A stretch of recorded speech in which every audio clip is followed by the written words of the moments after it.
आजाद बेटी गुलाम बहू। सीता अपनी बेटी मधु को बड़े ही प्यार से रखती, उसे पढ़ाती लिखाती थी, फिर खेलने भी भेजती थी और उससे देश दुनिया की सारी बातें करती। मधु पढ़ लिख कर कुछ बनना चाहती थी, वह पढ़ाई में भी अच्छी थी। लेकिन एक दिन सीता की बुआ सास उसके घर आती है।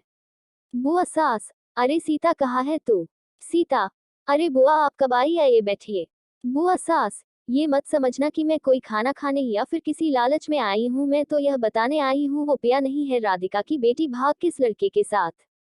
सीता, अरे नहीं बुआ, भागी नहीं, बल्कि राधिका ने उसे विदेश पढ़ने भेजा है। जाने से पहले हम लोगों ने साथ खाना भी खाया था और मधु के पापा ही उसे एयरपोर्ट तक छोड़ने गए थे। बुआ सास, हाँ हाँ पता है, मैं तो तुझे वो बता रही थी जो लोग बात कर रहे हैं। सीता, यह तो बड़ी गलत बात है, लोगों को ऐसी बात नहीं करनी चाहिए। बुआ सास, अब करनी तो नहीं चाहिए बहू, लेकिन तू भी ना किस किस का मुंह पकड़ लेगी। यह बोलकर वह वहां से चली जाती है कि तभी हाथ में बैडमिंटन लेकर मधु वहां आती है। सीता की बुआ सास उसे देखती है और बोल पड़ती है, बुआ सास, न कोई नमस्ते है न पैर छूना, और यह हाफ पेंट में शर्म नहीं आ रही? मधु कुछ कहती उससे पहले ही सीता बोल पड़ती है, सीता, बुआ जी वह आपके सवाल का जवाब नहीं दे पाएगी क्योंकि मैंने उसे बड़ों को जवाब देना नहीं सिखाया है। मैं बता देती हूँ, दरअसल साड़ी या दुपट्टा पहनकर बैडमिंटन नहीं खेला जा सकता है, इसीलिए इसने हाफ पेंट पहनी है।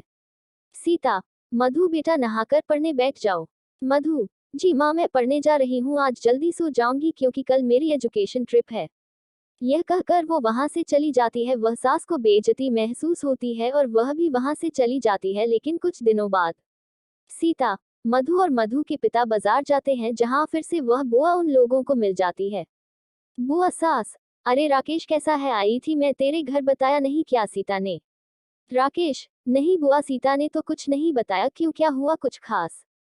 बुआ सास, मधु के लिए लड़का देखा है, वह भी कमाओ इतना कि तेरी बेटी राज करेगी। राज इकलौता है, बस माँ है और कोई नहीं, और वह बिना ज्यादा दिनों के मेहमान नहीं। सीता, देखिए बुआ, मधु तो खुद भी पढ़ी लिखी है, अभी तो उसकी पढ़ाई चल रही है, कमाओ तो वह भी बन जाएगी। और रहा सवाल सास के मनी का, तो भगवान ना करे किसी की माँ उससे अलग हो, बाकी अभी हम लोगों को मधु की शादी नहीं करनी। राकेश, अरे सीता कैसी बात कर रही हो तुम? बुआ से वो बड़ी है हमारे घर की और वह गलत नहीं बोलेंगी। हाँ आप उन लोगों का पता दे दीजिए, मैं हूँ आऊंगा किसी दिन। बुआ सास, कोई बात नहीं राकेश, शादी ना किसी तरह हो जाए बस। सीता, क्यों ऐसा क्या है? राकेश, अरे फिर बोली सीता, तुम चुप रहो और चलो यहाँ से। सीता और मधु चुपचाप राकेश के साथ वहां से चले जाते हैं। लेकिन सीता को लगातार बुआ की बात चुभती है कि आखिर क्यों मधु की शादी के लिए वह इतनी उतावली है। अगले दिन शाम को राकेश घर आता है, उसके हाथ में मिठाई का डिब्बा होता है। राकेश, सीता, अरे ओ सीता कहाँ हो तुम? सीता, अरे मिठाई, क्या बात है, आपका प्रमोशन हो गया क्या? वाह जी वाह। राकेश, हाँ हाँ अब मैं जल्दी ससुर बन जाऊंगा। मैंने मधु की शादी उस घर में तय करती है जहाँ का पता बुआ ने दिया था, लड़का बहुत सुंदर है। और माँ? सीता, माँ क्यों, माँ को क्या हुआ, ठीक नहीं है क्या वो? राकेश, अरे नहीं नहीं माँ भी ठीक ही है, बस उनकी एक शर्त है। सीता, देखिए जी, मुझे ऐसी शादी नहीं करवानी जहाँ शादी से पहले ही लोग शर्त रखने लगे, शर्तों में रिश्ते नहीं होते। राकेश, अरे ऐसी कोई बड़ी भी नहीं है, बस वह हमारी मधु से नौकरी नहीं करवाएंगे, देखा जाए तो यह भी अच्छा भी है ना? सीता, कैसे अच्छा है, क्या बोल रहे हैं आप? अरे मैंने अपनी बेटी को पढ़ाया लिखाया है कि वह अपने पैरों पर खड़ी हो। लेकिन राकेश फिर सीता पर गुस्सा हो जाता है। राकेश, मैं जबान दे आया हूँ और अब मैं पीछे नहीं हटूंगा, चाहे जो हो जाए। यह बोलकर राकेश वहां से चला जाता है। लेकिन सीता वही खड़ी रह जाती है, यह सोचते हुए कि दाल में जरूर कुछ काला है। वह किसी भी तरह अपनी बेटी की शादी उस घर में नहीं करवाना चाहती।